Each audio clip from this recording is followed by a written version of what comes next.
Qui pourrait croire que c'est ici, dans le land de Saxe-Anhalt, ce coin de l'Allemagne rurale, qu'il y a 500 ans, une révolution religieuse a transformé à jamais le monde. Au début du XVIe siècle, alors que l'Église catholique est toute puissante, un certain Martin Luther et sa réforme vont embraser la chrétienté, déclenchant des guerres, transformant les vieux ordres établis, ouvrant la voie à de nouvelles formes de gouvernement et de pensée. Les châteaux, les villages et les églises de cette région d'apparence si tranquille vont voir naître les actes fondateurs de la réforme qui fera tant d'adeptes et qu'on appellera protestante. C'est à Wittenberg, cette petite ville à l'architecture Renaissance, que tout a commencé, une nuit de 1517, sur les portes de cette église gothique, l'église de la Toussaint.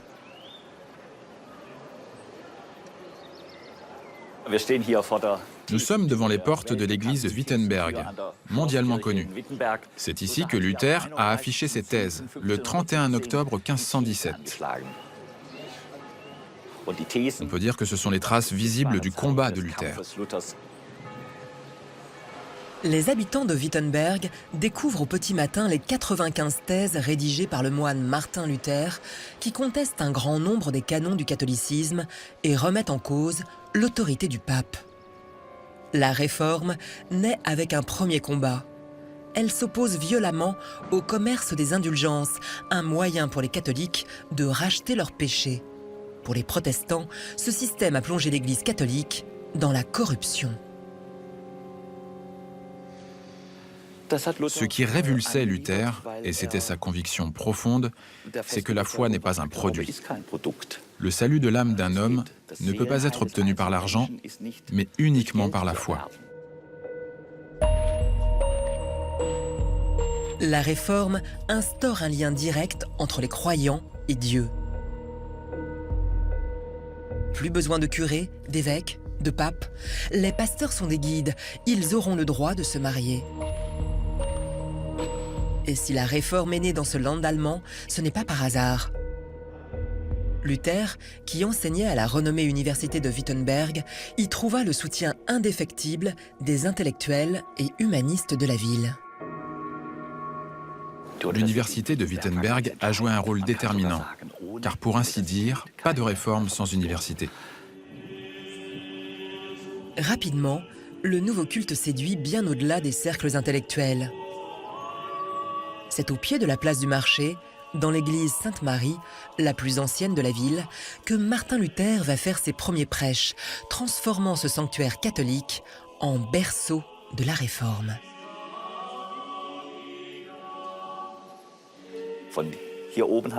De là, Luther a prêché 2000 fois. Le pouvoir des mots lui a été donné et il s'est manifesté devant les habitants de Wittenberg, qui étaient fascinés.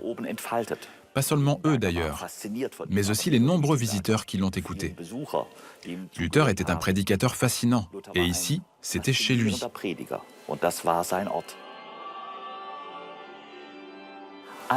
Tous les habitants ont écouté les idées de Luther et les ont comprises ici, dans cette église. Ça s'est fait naturellement. Wittenberg est devenu évangéliste tout de suite. Ils étaient tous partisans de Luther. Sous l'influence protestante, les églises se vident de leurs icônes, dorures et autres fastes du catholicisme. L'austérité guidera désormais la construction des futurs temples, censés être uniquement habités par la foi des croyants. Dans le cœur de l'église Sainte-Marie, ce retable du peintre Renaissance Cranach illustre la doctrine de la Réforme et définit les canons de l'esthétique protestante. Si on veut faire l'expérience de la Réforme, il faut voir cet autel. C'est une pièce vraiment impressionnante. Sur le bas du retable, on voit Luther qui prêche. Il y a le Christ et uniquement le Christ. C'est la foi qui compte ici. Ce retable concentre toute l'idéologie de la Réforme. Au-dessus, il y a la scène où, là aussi, Luther tend le calice. Pour les catholiques, c'est une image très inhabituelle. On ne voit aucun saint sur cette peinture, uniquement des hommes réels qui entourent le Christ. Ce sont les habitants de Wittenberg. Cet autel affirme qu'aucun saint ne peut vous représenter. Vous êtes directement avec Dieu. Vous devez construire une relation avec lui. C'est pour ça que vous voyez des hommes réels. Cranach est aussi l'auteur des plus célèbres portraits de Luther. Il est alors son communicant, son publicitaire, son metteur en scène et met son art au service de la réforme. Son atelier, situé dans une arrière-cour du centre-ville, fut l'un des centres les plus prolifiques de la peinture allemande au XVIe siècle. Nous sommes dans la cour de Cranach. Du temps de Luther, cette propriété était l'une des plus belles et des plus grandes. Sans Cranach, Luther ne serait pas devenu un personnage public. Cranach était un habile homme d'affaires. Il a réussi à exercer un monopole sur les images de Luther. Tous les portraits de Luther du XVIe siècle proviennent de l'atelier de Cranach. Sur ces tableaux, il a toujours posé sa signature, une marque distinctive, un serpent ailé, reconnaissable au premier coup d'œil. Les deux hommes vont tirer bénéfice de l'invention la plus décisive de leur époque, l'imprimerie mise au point par Gutenberg 70 ans plus tôt, un peu plus à l'ouest, à Mayence. Luther a utilisé le média de l'imprimerie de manière virtuose. On dit aussi, sans imprimerie, pas de réforme. Alors que les catholiques font encore les prêches uniquement à l'oral, Luther, lui, a été avant-gardiste en utilisant l'imprimerie. Ses écrits ont littéralement déferlé sur le marché du livre allemand. Ces écrits se propagent dans toute l'Allemagne et sèment la panique dans le catholique Saint-Empire germanique. L'empereur Charles Quint intime à Luther de renoncer à ses convictions, mais surtout à ses prêches. Mis au ban de l'Empire, Luther se réfugie à 300 km de là, au cœur de la forêt de la Thuringe, et prépare sa riposte. Le château de la Wartburg, appartenant à un duc acquis à sa cause, surplombe la ville d'Eisenach. Inchangée depuis 900 ans, cette forteresse est l'un des plus beaux exemples de l'architecture médiévale allemande. C'est ici que pendant l'hiver 1521, Martin Luther s'attelle en secret à une tâche titanesque. Il va traduire en allemand sa version de la Bible et écrire le deuxième acte fondateur de la Réforme, qui sera l'un des fondements de l'identité allemande. Lorsque Luther arrive à la Wartburg, il est emmené dans cette pièce qu'on appelle aujourd'hui la chambre de Luther. Ici, il s'est montré incroyablement assidu. Pendant 10 mois, ça a été sa chambre, son bureau, son lieu de vie, et aussi un endroit incroyablement déterminant pour lui et pour toute l'humanité. Luther voulait offrir au monde une traduction de la Bible que chacun devait comprendre. Il a tenté d'unifier les 18 dialectes allemands. Ici, en 10 semaines, il a aussi façonné notre langue, l'allemand. Selon Goethe, c'est cette langue qui nous a permis de devenir un peuple. En pleine saison, nous avons plus de 3000 visiteurs par jour. Certains d'entre eux s'agenouillent, font preuve d'un grand respect pour ce qu'a réalisé Luther depuis cette chambre, avec tous les bouleversements spirituels qu'il a apportés au monde. Il y a aujourd'hui 800 millions de protestants dans le monde et tout a commencé dans cette modeste chambre. 500 ans plus tard, cette traduction de Luther brille encore par sa qualité et sa pertinence.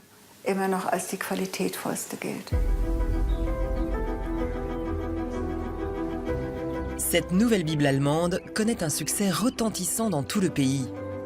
Elle accélère la diffusion des idées de Luther, qui vont bientôt être traduites et colportées en Europe. En dehors des murs de la Wartburg, la défiance entre catholiques et partisans de la Réforme s'intensifie. Désormais, les ducs protestants ne prêtent plus allégeance à l'empereur catholique Charles Quint. Le conflit s'annonce imminent et l'alliance politique devient indispensable. Ils se réunissent pour la première fois à Smalkalde en 1530. Ce bourg moyenâgeux devient la capitale des idées protestantes de toute l'Europe. Cette ville splendide, de maisons à colombages, est sublimée par une grande histoire. Aujourd'hui, Smalkalde n'est pas très connue, mais il y a 500 ans, tout le monde la connaissait. C'est ici qu'a été fondée la Ligue de Smalkalde. Regardez ici sur le marché, on voit les membres de cette ligue. Et vous voyez, de Riga, en passant par les États du Nord, Lübeck, Hambourg, Brême, jusqu'au sud, avec Reutlingen, Augsbourg, Strasbourg, tous les grands-duchés étaient membres de la Ligue de Smalkalde.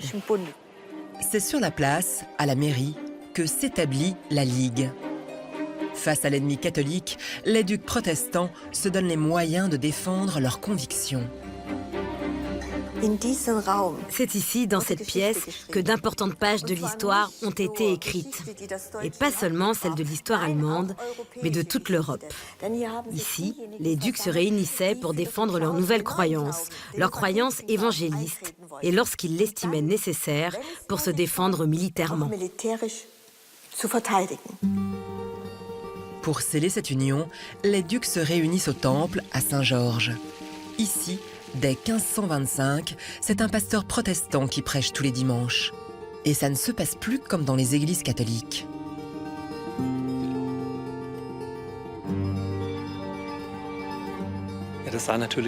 C'était très différent. Le prêche, la parole de Dieu, était au centre de la célébration. La communion ne se faisait pas qu'avec le pain, mais aussi avec le vin.